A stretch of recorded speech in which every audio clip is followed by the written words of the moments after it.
ರಂಗಬೆಳಕು ರಂಗತಂಡ, ಅಹರ್ನಿಶಿ ಪ್ರಕಾಶನ, ಮಿಲಿಂದ ಶಿವಮೊಗ್ಗ ಇವರ ಸಹಯೋಗದಲ್ಲಿ ಇದೇ ಜನವರಿ 5ರಂದು ಭಾನುವಾರ ಸಂಜೆ 7 ಗಂಟೆಗೆ ಶಿವಮೊಗ್ಗದ ಸುವರ್ಣ ಸಂಸ್ಕೃತಿ ಭವನದಲ್ಲಿ ಒಂದು ನಾಟಕ ಆಯೋಜನೆ ಆಗಿದೆ. ಥಿಯೇಟರ್ ರಿಯಾಕ್ಟ್ ತಂಡ ಈ ನಾಟಕವನ್ನು ಪ್ರಸ್ತುತಪಡಿಸುತ್ತೆ. ಪ್ರಸಿದ್ಧ ನಾಟಕಕಾರ ಬರ್ಟೋಲ್ಡ್ ಬ್ರೆಕ್ಟ್ ಅವರ ಕವಿತೆಗಳನ್ನು ಆಧರಿಸಿದ ನಾಟಕ ಇದು. ಇದರಲ್ಲಿ ಅಭಿನಯಿಸಿರೋದು ಕಾಮಿಡಿ ಕಿಲಾಡಿ ಖ್ಯಾತಿಯ ಉದಯ್ ಅಂಕರವಳ್ಳಿ. ಒಂದು ಏಕವ್ಯಕ್ತಿ ಪ್ರದರ್ಶನ ಇದು. ಇದನ್ನು ನಿರ್ದೇಶನ ಮಾಡಿರೋದು ಸ್ವರ ಅವರು. ಈ ನಾಟಕದ ಪ್ರವೇಶ ದರ 50 ರೂಪಾಯಿ ಆಗಿದೆ.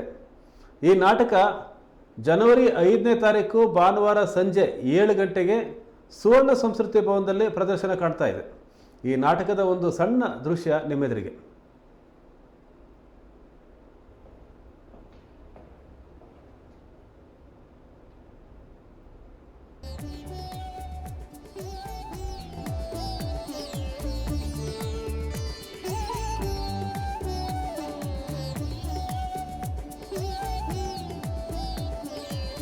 ನನಗೆ ಈ ಕೊನೆಯ ಚೀನಿ ಸಿನಿಮಾವನ್ನು ನೋಡಿದಾಗಲೆಲ್ಲ ಅನಿಸೋದು,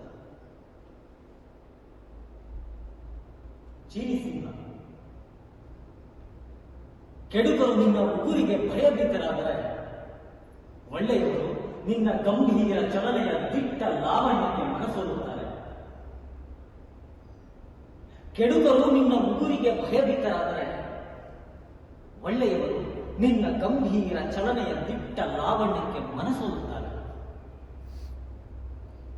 ನನ್ನ ಸಾಹಿತ್ಯ ನಿನ್ನ ಹಾಗೆ ಇರಬೇಕು ಅನ್ನೋದು ನನ್ನ ಆಸೆ.